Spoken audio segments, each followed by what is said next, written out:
If you're a chef trying to lose fat in 2025, then this year is going to be exactly the same as last year, unless you stop making the same mistakes. I coach chefs and hospitality pros every single day, and these 5 mistakes are the reason that most people in this industry never get results. They start strong, gym 5 days a week, Tupperware meal prep, big goals and a clean slate. But fast forward 2 weeks, they're burnt out, they're exhausted, and they're knee deep in delivery orders again.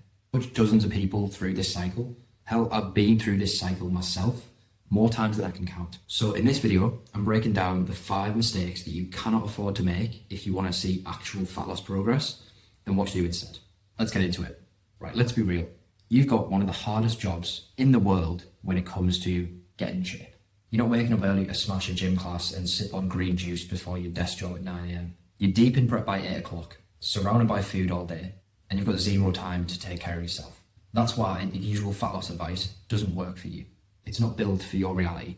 So you need a different playbook, one with different rules. And that starts by avoiding these 5 traps that will wipe you out before you even get started. Mistake 1, copying influencer plans. We've all done it. Followed some influencer's full day of eating or fat loss routine. It looks clean, it looks simple, and it works for them. Yeah, it works for them. But they wake up at 5 a.m, train at 9, prep all their meals by lunchtime, and then post all about it on social media at 5. Meanwhile, you're on your feet by 7, knee deep in prep by 8, and then inhaling some stuff food in 4 minutes flat on your supposed break. One of my clients, before working with me, had tried this bodybuilder's routine. Eating a meal every 3 hours, training every single day at 2 p.m, and aiming for 10 hours sleep religiously. He lasted about 4 days before the exhaustion got the better of him. Well, not even that, just before it all fell apart because of his schedule.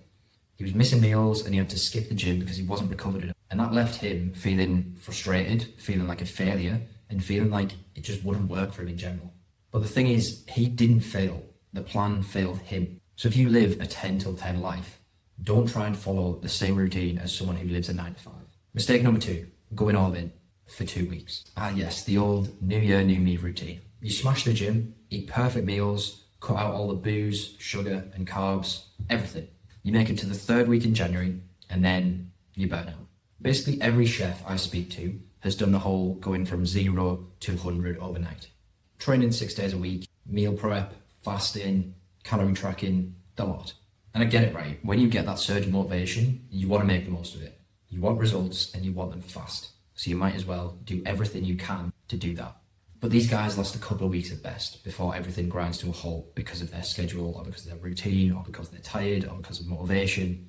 And it just turns into this never-ending start and stop cycle. And I know that because it was me stuck in that loop a few years back. But that all or nothing mindset is the fastest way back to nothing. And be honest, if you've done that routine before, then what makes you think that doing it again this time is going to be different? What's actually going to be different about it if nothing changes? So you want to start with less, rack up some small wins, build momentum that way. That's how you actually make progress, get lean and stay that way. Not by nuking all your willpower in 1 week. Mistake number 3, waiting for motivation. I'm going to be honest with you, motivation is a lie. Sure, it feels amazing when it hits. You're watching YouTube at 11 p.m, you're fired up, you're planning your new routine.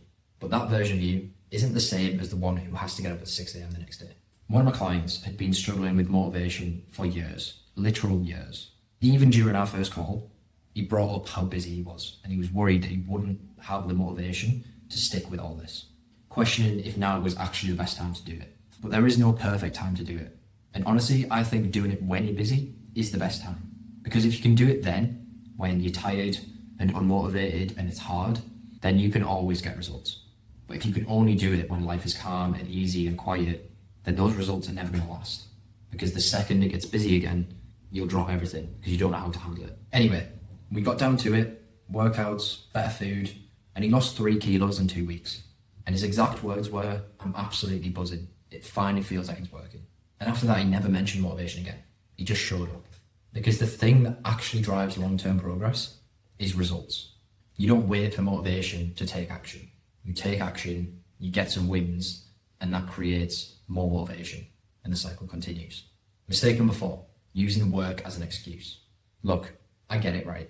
Kitchens are fucking brutal.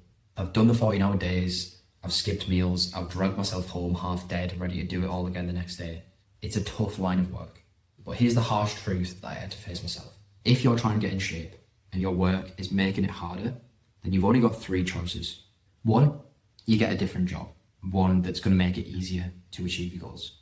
2, you accept that this is your reality, that it's going to be hard, but you double down and you build a plan that's going to fit around that. Or 3, you let it go completely. Just accept that work's making it too hard and it's not going to happen.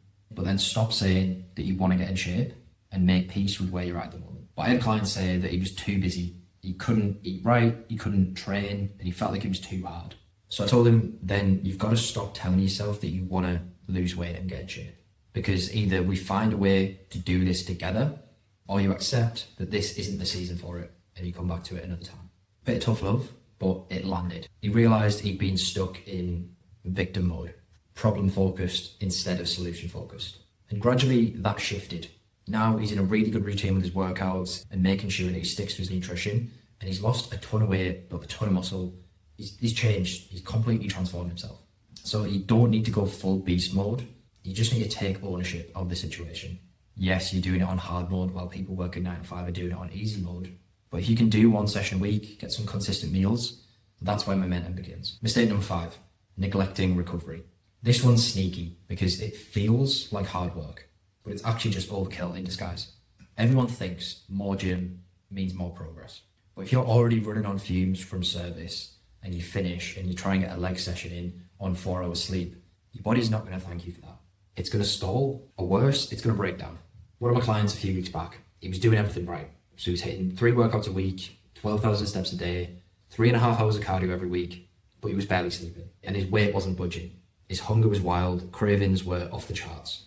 So the obvious thought is, well, if he's not losing weight, he's obviously not doing enough. He needs to be doing more to make sure that he's burning more calories, for example. But I thought with what he was doing, that couldn't possibly be right. So we did the opposite. Pulled him back to 2 sessions a week, cut the cardio in half and then some, and made sure that he actually took his rest days and focused on getting good enough sleep.